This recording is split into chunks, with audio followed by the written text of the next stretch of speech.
Hello guys, welcome back to my YouTube channel Hindi sector Kavya Rao. आप सभी का अपने यूट्यूब चैनल में स्वागत करता हूँ। आज हम पढ़ेंगे क्लास 11 बायोलॉजी का chapter number 18 body fluid and circulation के पार्ट 3 में ब्लड ग्रुप के बारे में। ब्लड ग्रुप मतलब कि हमारे ब्लड का एक ना एक ग्रुप होता है। जैसे मेरा है बी पॉजिटिव, आप में से बहुत सारों का होगा A B positive, B positive, ठीक है, या A negative, B negative, A B negative वगैरह वगैरह। तो ब्लड ग्रुप कैसे पहचाना जाता है और ब्लड ग्रुप में हम ये ए पॉजिटिव, ए नेगेटिव क्यों कहते हैं, ये मैं आपको बताऊंगा। तो आइए स्टार्ट करते हैं। सबसे पहले सिंपली ब्लड ग्रुप से कि ए और बी कैसे पता चलता है। होता क्या है, हमारे ब्लड में आरबीसी और ये प्लाज्मा, इनमें एंटीबॉडी और एंटीजन पाए जाते हैं जो हमारे ब्लड ग्रुप को डिसाइड करते हैं। हमारे टोटल 4 ब्लड ग्रुप्स पाए जाते हैं। टोटल 4 ब्लड ग्रुप पाए जाते हैं। पहला होता है ए, दूसरा होता है बी, तीसरा होता है ए बी और चौथा होता है ओ। और ओ जो होता है ये रेयरेस्ट ब्लड ग्रुप होता है। तो हमारा जो आरबीसी है इसमें एंटीजन पाए जाते हैं और एंटीबॉडी जो है वो प्लाज्मा में पाई जाती है। तो अगर मैं कहता हूँ कि मेरा ब्लड ग्रुप ए है, इसका मतलब मेरे ब्लड ग्रुप में जो एंटीजन है वो ए होगा, एंटीजन ए होगा, जो बेसिकली ये बताता है कि मेरा ब्लड ग्रुप ए है। और इसी से ज्यादातर पता चलता है कि हमारा ब्लड ग्रुप क्या है। अगर यहाँ ए की जगह बी होता तो मेरा ब्लड ग्रुप बी हो जाता, बी की जगह दोनों होते ए बी होते तो ए बी हो जाता। तो ब्लड ग्रुप ए है ये पता कैसे चलता है। तो हमारे आरबीसी के आउटर वॉल्स पे अगर हमें ट्रायंगल लाइक स्ट्रक्चर्स दिखें, तो इसका मतलब कि हमारा ब्लड ग्रुप ए है। ठीक है, ये जो ट्रायंगल लाइक स्ट्रक्चर्स है ये कैसे होते हैं, इस तरह के होते हैं, और ए कैसा होता है, इस तरह का होता है। तो इस मैच से हमें पता चलता है कि आरबीसी के बाहर जो ट्रायंगल लाइक स्ट्रक्चर है ये ए को डिनोट करते हैं, जिससे हम ये कह सकते हैं कि हमारा ब्लड ग्रुप ए है। और अगर हमारा ब्लड ग्रुप ए है, ध्यान से सुनना बहुत इंपॉर्टेंट है, अगर हमारा ब्लड ग्रुप ए है तो एंटीबॉडी जो है वो बी होगी, एंटीबॉडी जो होगी वो बी होगी।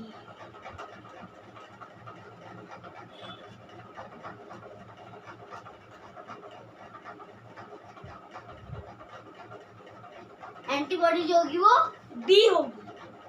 और अगर हमारा ब्लड ग्रुप डी है तो हमारे आरबीसी के आउटर वॉल्स पे बी के जैसा एक कर्व मिलेगा,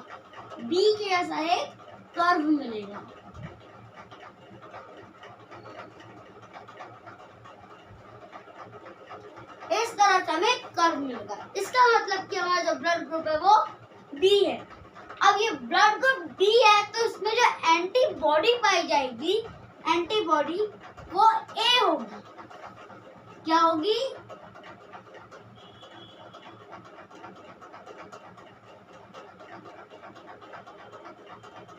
ए होगी।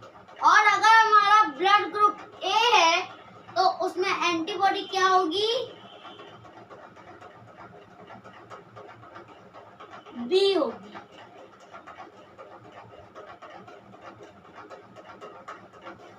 ठीक है, अब ऐसा क्यों है, अगर हमारा ब्लड ग्रुप ए है तो उसमें एंटीबॉडी तो ए ही होनी चाहिए, और अगर बी है तो उसमें बी ही होनी चाहिए। लेकिन ऐसा नहीं है। क्यों नहीं है, क्योंकि अगर आपने गौर किया होगा तो ए का जो बाहर का कोनिकल पार्ट है और एंटीबॉडी ए का जो शेप है उसका भी कोनिकल पार्ट है। ध्यान से देखो, ये एंटीबॉडी ये ब्लड ग्रुप ए है, यानी कि एंटीजन ए है। इसके बाहर ऐसा कोनिकल पार्ट है और इसका भी देखो, ये जो ये वी शेप का है, यानी कि ये इस तरह से है। तो अगर ब्लड ग्रुप ए का एंटीजन ए एंटीबॉडी ए के अंदर चला गया या उनमें फंस गया तो ब्लड फ्लो अच्छे से नहीं हो पाएगा, जिसके कारण इंसान की मौत हो जाएगी। इसीलिए अगर ब्लड ग्रुप ए है बोले तो एंटीजन ए है तो एंटीबॉडी बी होगी, और अगर बी है तो एंटीबॉडी ए होगा। क्यों? क्योंकि अगर बी का ये कर्व शेप इस एंटीबॉडी बी के कर्व शेप में फंस गया, ब्लड फ्लो नहीं हो पाएगा। इसीलिए इसके साथ जो एंटीबॉडी है वो ए होती है। ओके अब हमारा ए बी ब्लड ग्रुप कैसा दिखेगा? ए ऐसा दिखता है, बी ऐसा दिखता है।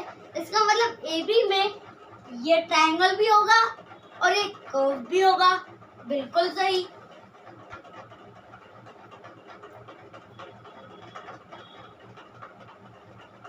ये ट्रायंगल भी होगा और ये कर्व भी होगा। अब एक बात बताओ, इसकी एंटीबॉडी क्या होगी? बी होगी कि ए होगी? जरा गौर से बताना। अगर मेरा ब्लड ग्रुप ए बी है तो इसकी एंटीबॉडी बी होगी या ए होगी? ध्यान से सोच के बताओ।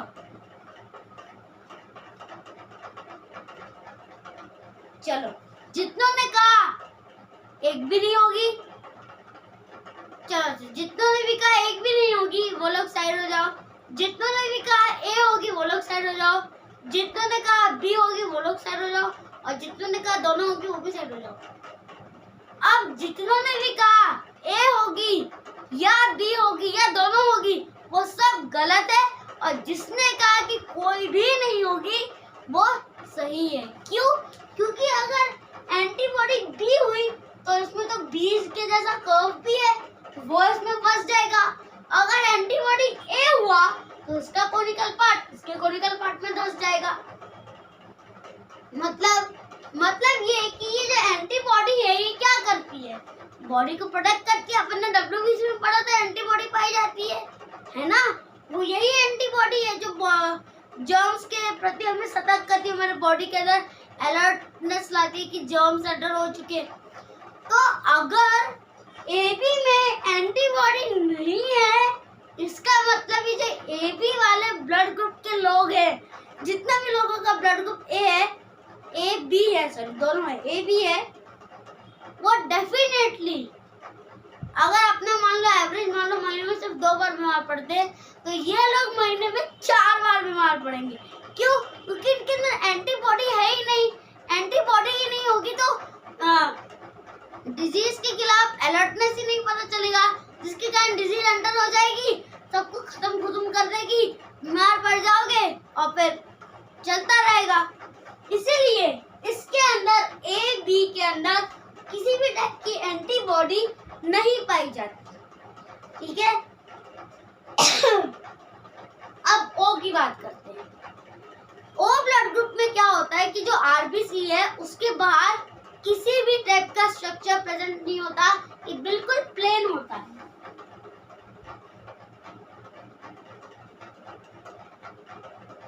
ये मेरा आरबीसी है और ये मेरा क्या है? एबी ब्लड ग्रुप था। तो ये कौन सा हो गया? O blood group. ठीक है, ये हो गया ओ ब्लड ग्रुप। अब क्योंकि इसके बाहर किसी भी टाइप का एंटीजन प्रेजेंट नहीं है, ना ही कोनिकल ना ही स्फेरिकल, तो इसका मतलब इसमें कोई चीज है ही नहीं जो इस एंटीबॉडी में फंसे। मतलब कि इसके अंदर तो दोनों एंटीबॉडी पाई जानी चाहिए, ए भी और बी भी। क्यों? ए होगी तो भी कोई प्रॉब्लम नहीं होगी, क्योंकि इसके बाहर क्या है? कुछ भी नहीं है फंसने के लिए। और बी होगी तो भी कोई प्रॉब्लम नहीं होगी। क्यों? क्योंकि इसके बाहर बी जैसा कर्व भी नहीं है जो इसमें फंस जाए। इसका मतलब जो ओ ब्लड ग्रुप वाले हमारे जो लोग होते हैं वो कम बीमार पड़ते हैं और ये ब्लड ग्रुप बहुत ही रेयर होता है क्योंकि इनमें ए और बी दोनों एंटीबॉडीज पाई जाती हैं।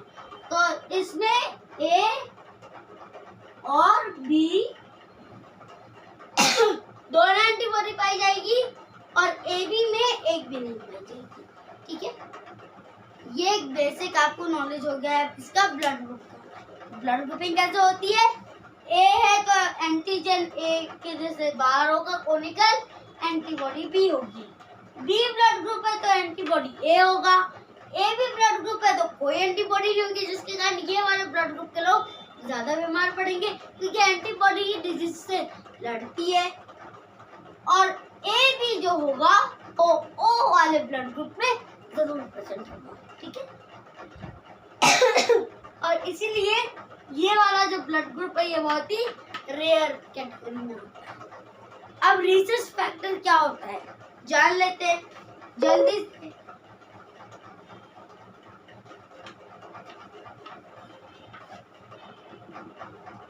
एक बार कुछ साइंटिस्ट ने रिसर्च मंकी यानी कि लाल मुंह के बंदर पे रिसर्च कर रहे थे, जिनका आरबीसी उन्होंने लिया और माइक्रोस्कोप में टेस्ट किया। उन्हें पता चला कि बंदरों का ब्लड ग्रुप इंसान के ब्लड ग्रुप जैसा ही होता है ए बी ओ। ठीक है, लेकिन उन्होंने इनके आरबीसी में एक और चीज नोटिस की, रेक्टेंगुलर शेप का स्ट्रक्चर, जो कि ना ही ए बताया जा सकता है ब्लड ग्रुप, ना ही बी ब्लड ग्रुप बताया जा सकता है, ना ही ओ ब्लड ग्रुप बताया जा सकता है, ना ही ए बी ब्लड ग्रुप बताया जा सकता है। और इसी के बेसिस पे उन्होंने पॉजिटिव और नेगेटिव का कंसेप्ट निकाला। ठीक है, ये मान लो हमारा एक ब्लड ग्रुप कौन सा है, चलो आप बताना, आप कमेंट करके। ये